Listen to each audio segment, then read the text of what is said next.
All right, welcome back. This week, we're going to be diving into one of my most requested topics.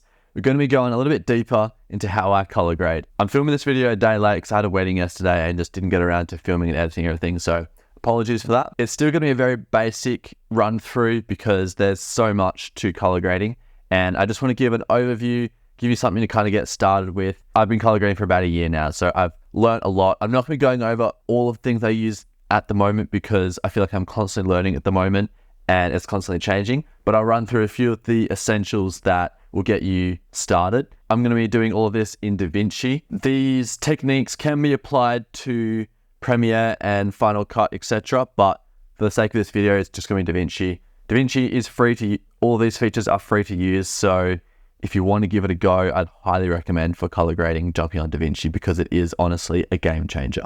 But let's get into it. So first things first, when you create a new project, you're going to want to jump into your project settings, color management.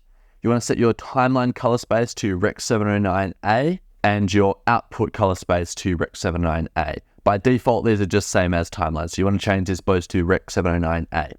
Now, there are a lot of different variations of how you can do this and different looks you can get by choosing different color spaces. For the sake of this though, and keeping it simple, this has worked for me. Just stick with it for now until you understand more about all the different color spaces and everything.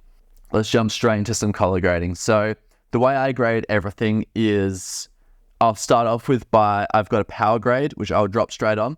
Now this power grade is basically just a node tree structure. It doesn't actually change the footage at all, other than I just have a Rec. 709 conversion on here, but otherwise it's just the node tree structure for me. So I don't have to recreate that every time. When you're first starting out, the way you create a node tree structure is you'll have a single node. You can hit Option S to create a serial node, or right click and go add node, add serial, and you can create a node that way. And so you can add as many nodes as you would like. Doing that, I would then highly recommend that you go through and label each of the nodes with the changes you're going to make on that node because it makes it a lot easier as you go through and build out your color grade. So straight away, what I'll do is I'll just name all of my nodes. This is the structure I'm using at the moment. There are so many different ways you can do this. This is the structure I found that works for me. If you like the way it works, go ahead and use it as well. Otherwise, you can go way more complex, you can go way more simple. It's completely up to you. I know it looks overwhelming to start with, but we'll break it down and it is quite simple at the root of things. So first things first, we have our Rec. 709 conversion. In this, we have a color space transform. I'll just reset this. I'll just show you how we get that. So jump into your effects panel here whilst your last node here is selected.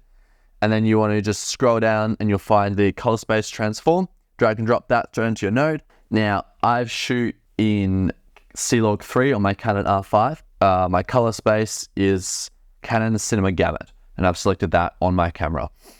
Then my input gamma will be my C-Log 3. Obviously, if you shoot on Sony, it might be S-Log 3, whatever format, if it's drone, D-Log, etc. Next, you can just leave these use timeline. I just like to set these to Rec. 709. Again, you'll get different looks. There's so many different gammas you can use here to get different looks. I just like to pick one and stick to it, and I just build my grade from that. So this is the setup I'm using. It's not necessarily the right way to do it. It's just what I found that works for me at the moment. With that done, we can now start actually grading our footage. Now there's kind of two steps to grading. The first is correction, and the second is color grading. So the first step is where you want to get your footage from log to looking as back to normal, essentially.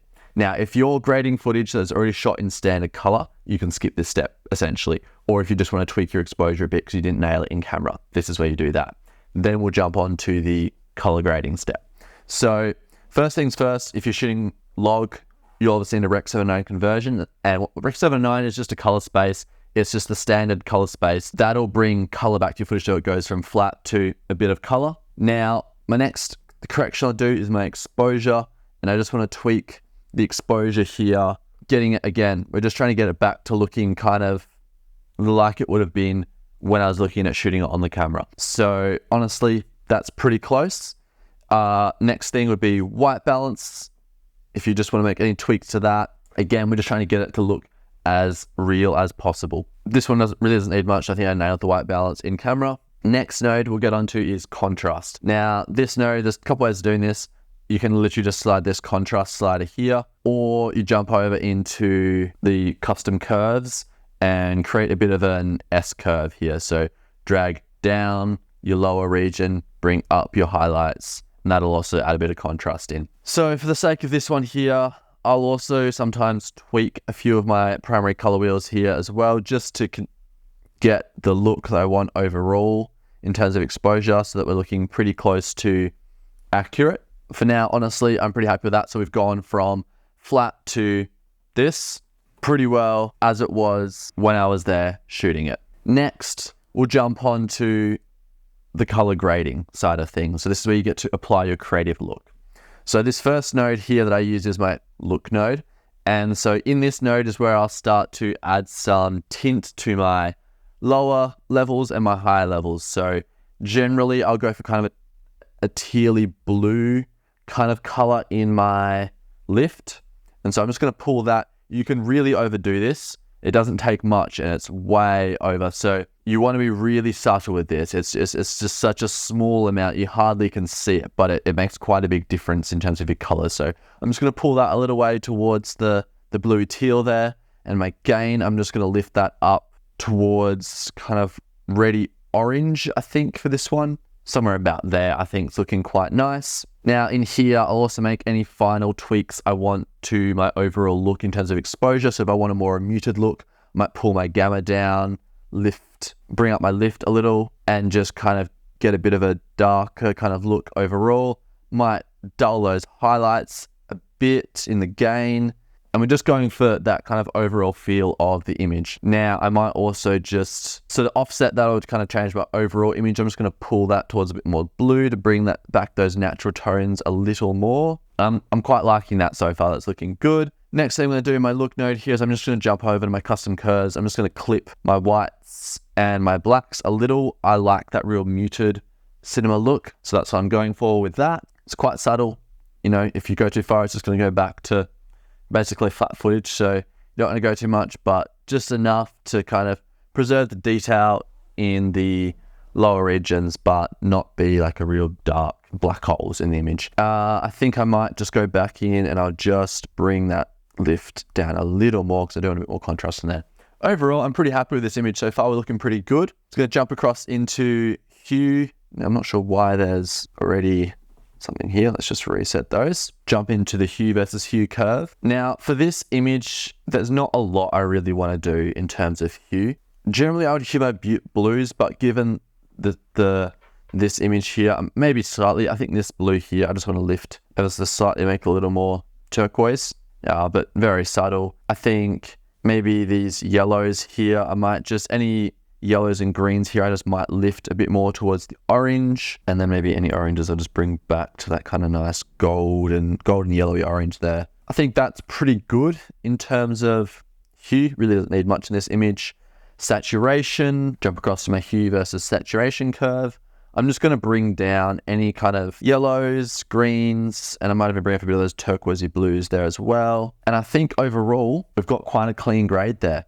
Luminance in this image really has no use there, but that's where I would change my hue versus luminance curves if I were to do any adjustments there. So I have a noise reduction node here. If I need it, it's just built into my power grade so that it's there. I generally don't need it though, so it just stays turned off. So for that clip, we've gone from flat to that grade in quite a few simple steps, really. It's not too complicated. I haven't gone too crazy on the colors and that. It's just a very clean look we've gone for here. If we want to reuse this look, what I can actually do, if I just right click on this image here and go grab still, or I can go Command G to grab a still. Now, if I jump across to this next clip here, I can just grab that still there and drag and drop it straight onto the viewfinder here, and that'll just apply that grade directly onto the next clip with the whole same node tree structure still intact. Meaning what I can do now is keep that same look across multiple clips, and all I have to do is just go in and potentially adjust exposure and white balance a little to get those clips looking correct. So what I'll do is I'll turn off my look node, I'll turn off my contrast, and I'll just go in for my white balance and exposure. And for these, what I'm trying to do is, same as before, bring this back to looking correct out of camera. I want to just keep my highlights definition there because I've preserved all the detail here, so I want to keep that detail. Same thing with my lift, going to keep that. Obviously there's some areas here that should be pretty dark, but I don't want them to clip out. Overall, I think that's pretty good. I think white balance needs to come up a little in this one, probably slightly warmer. It was an afternoon light there, something like so. Now we'll introduce contrast. I'm pretty happy with that. Now let's turn our look node back on, and there we have it. Quite a nice look, honestly. I probably wouldn't really need to do anything more than that. And again, we've gone from flat to that as our grade. Let's grab a still on this one and we'll jump across to our next clip here. Now, these clips are some random clips I pulled from my trip earlier this year to the Philippines. There's a bit of a mix and match, but these ones I've shot at the airport. This was shot on the plane. But let's just pull that one straight on there. Honestly, don't know if I need to do anything. That's almost perfect. Probably could tweak my exposure here a little bit. Maybe try and retain a bit more definition in the highlights there. And the shadows, yeah, honestly not much. Maybe the white balance will just cool it off a little. Toggle the look node back on. I mean, I'm honestly pretty happy with that as a grade. Like, that looks great. It's the great thing. Once you've got quite a solid look going with this node tree structure, you can easily just drag and drop this across multiple clips. And a lot of the time, if you've got the exposure correct and your white balance correct in camera, it'll just carry across. Let's jump across to something that's pretty different lighting scenario here. This is shot out in the streets, the street markets, walking around El Nido. Looks I've created here. Drag and drop one of those on. Flick the look off and we'll just adjust the exposure first. This one, I think we just need to pull the exposure down a little bit. It's a little overexposed. Just bring back the detail in the upper regions there while preserving the lower regions. I think overall, I'm just going to bring the gamma down in this one. I want it to be quite a moody image. Overall, pretty happy with that in terms of exposure and white balance. Flick the look back on.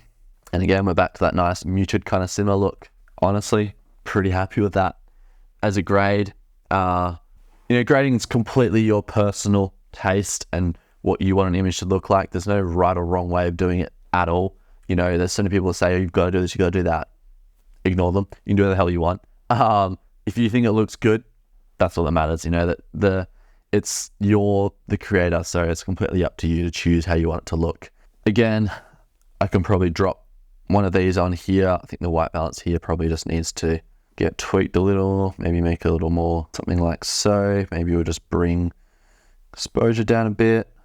I mean, look, honestly, like, it's not perfect by any means, and I could spend a lot of time perfecting this and getting the perfect grade, but it's pretty good. And if you're looking for, a good starting point, that'll get you there.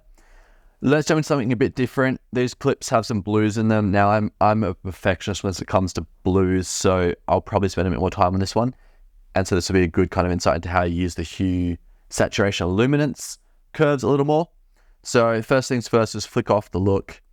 Get the white balance correct here. I think there's watching the skin tones here, trying to get those as accurate as possible. Now my exposure here definitely shouldn't be anything that's super dark. And I just want to try and keep the detail in these whites here as well. I will introduce some more contrast though, because this is feeling a bit washed out here. So just bring up that contrast a bit there.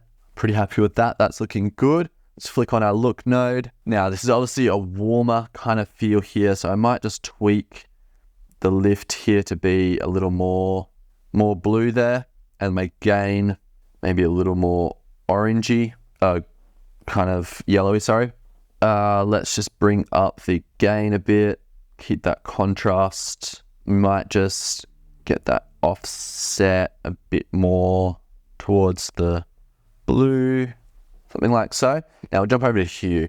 Now with water, this is one where I definitely use this a lot, is to kind of, what I'll generally do is any greens here, I'll pull them down to kind of make them more blue. My turquoises, and then I've got a lot of control then over this blue here. And I'll just kind of pull this middle point around until I'm happy with that blue.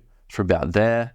Any dark bits in the water, I'll just bring those up so they're also the same blue. We've got this nice, consistent, beautiful turquoisey blue.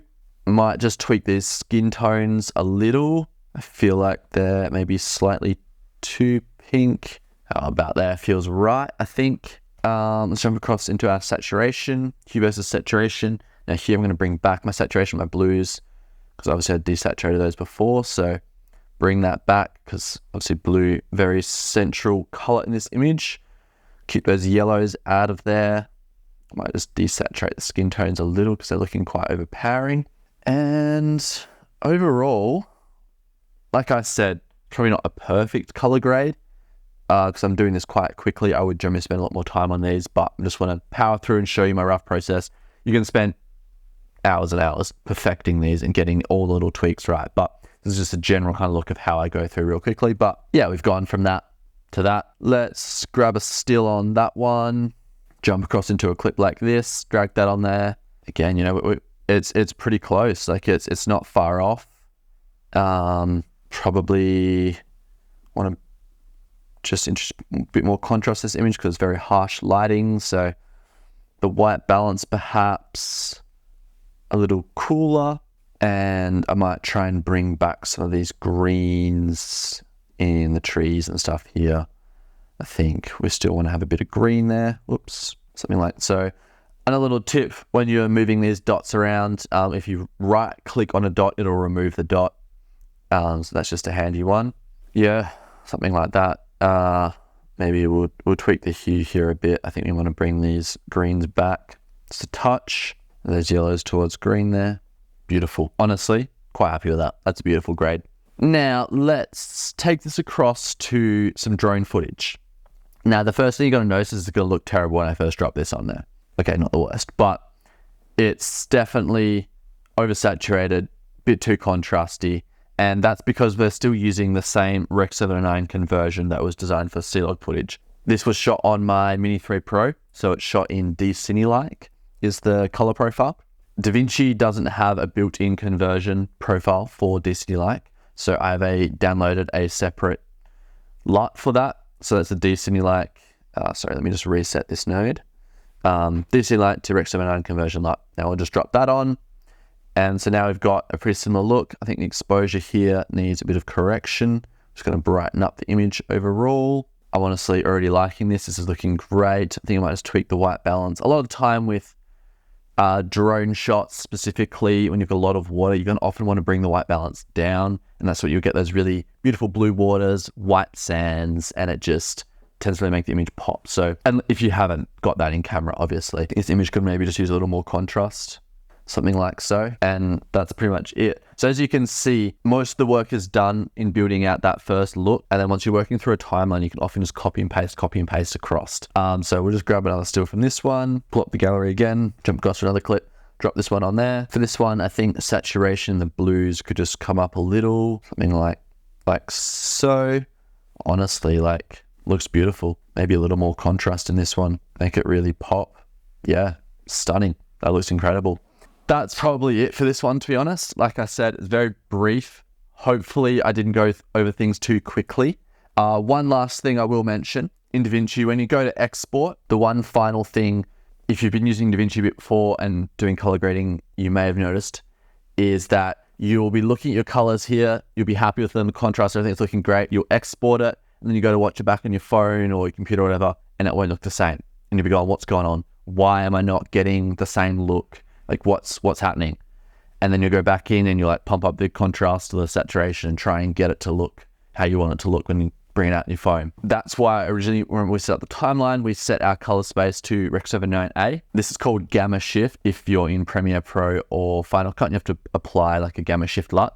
In Davinci, you can do that within the export process basically. So we'll jump down in our export settings. Obviously choose your settings. These are my standard kind of settings here for export. And then we'll just jump into the advanced settings. Color space tag, we're going to change that to Rec 709, and gamma tag also Rec 709, not Rec 709A, just straight old Rec 709. So now when we export this, these colors that we're seeing here in our viewfinder will be exactly as you see in the exported final project. I'm going to wrap it up. I think I've been babbling for long enough. Would love to hear if there's things that you want me to go into more depth about. This was very brief, I know. Hopefully it gave enough of an insight though for you to get started. If you're color grading standard color footage, obviously you just skip the Rec. 709 conversion.